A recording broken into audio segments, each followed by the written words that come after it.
Hey guys, welcome back to another video. I'm going to show you guys what we had for dinner last week. I have a lot of really good recipes. We have some shrimp bowl, my mom's famous oyster chicken, some roast. I think you're really going to enjoy these videos. So let's get started. On Monday, I went ahead and made some mustard chicken. So I added my chicken breast to a bowl, added some mustard, turmeric, onion powder, garlic powder, some salt and pepper to taste. And then when I do my mustard chicken, I love adding some tomato bouillon. And because I'm baking it, I added a little bit of olive oil. And then I'm starting on my brown rice. I went ahead and added some brown rice, some water, equal parts, and then you just set it to cook, and it's that easy.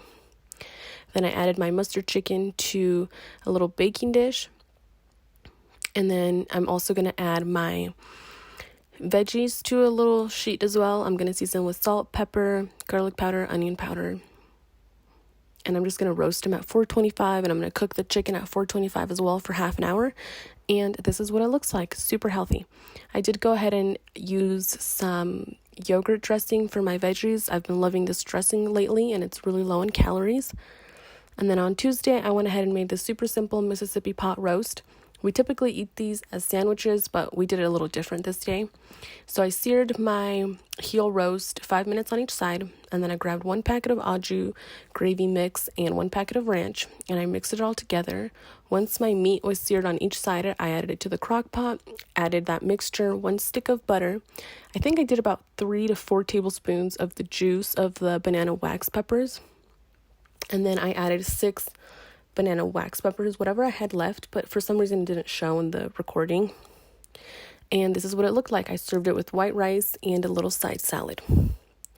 And then on Wednesday, I went ahead and made some coconut shrimp bowls. I got this recipe from HelloFresh, and then I can link the little cabbage salad down below if you guys are interested on how I made it. It is very easy to make. And then I got started on my apricot dressing that goes over the coconut shrimp. So it's just apricot preserves, half of a lemon, the juice of half a small can of pineapple, and then a little bit of sriracha to taste. And you just whisk it all together, and it's that simple. It is so good. And it should look something like that. And then I honestly don't know how much shrimp this is. It might be like a pound and a half. I just deveined it, cleaned it, peeled it, and then dried it up. And then I seasoned it with a little bit of salt.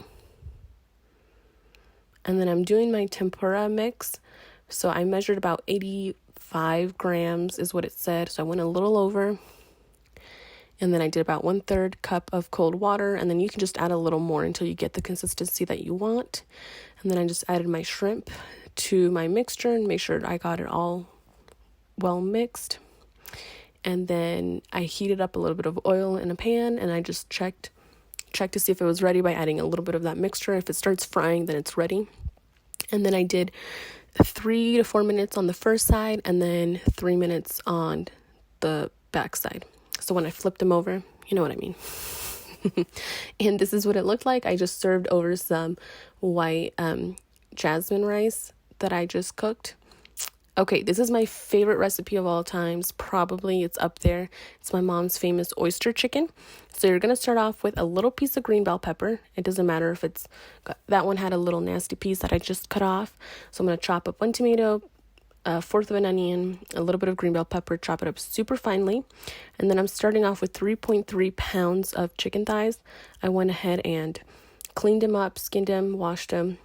And then in a deep pot, I did olive oil, and then I'm searing them like 5 minutes on each side. Once you've seared them, add your veggies, and then don't season your chicken with anything but black pepper. I mean, you don't have to add the black pepper if you don't want to, but I do. And then you're just going to mix in your veggies until they're completely softened. And then I'm using this Cantonese oyster sauce. And then I used about, half the bottle, a little less than half the bottle.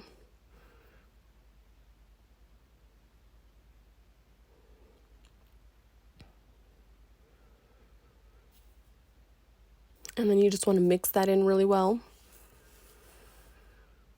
And then I did the same amount of water I just filled it up in the same bottle so I could not wash another dish. And then I did one green onion. You cover it, cook it for about 20 minutes.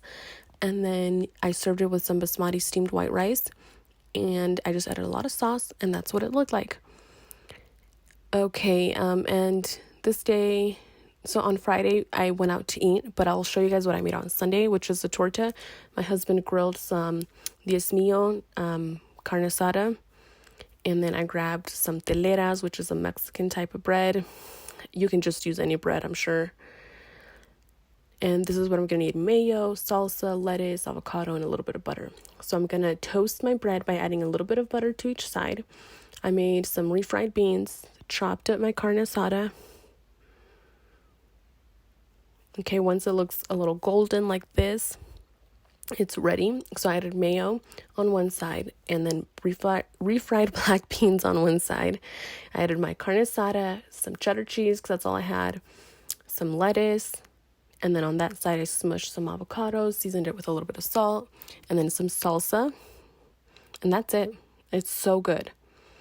So I hope you guys try some of these recipes. If you try anything, try the coconut shrimp and the oyster chicken. Anyways, thank you for watching. Bye.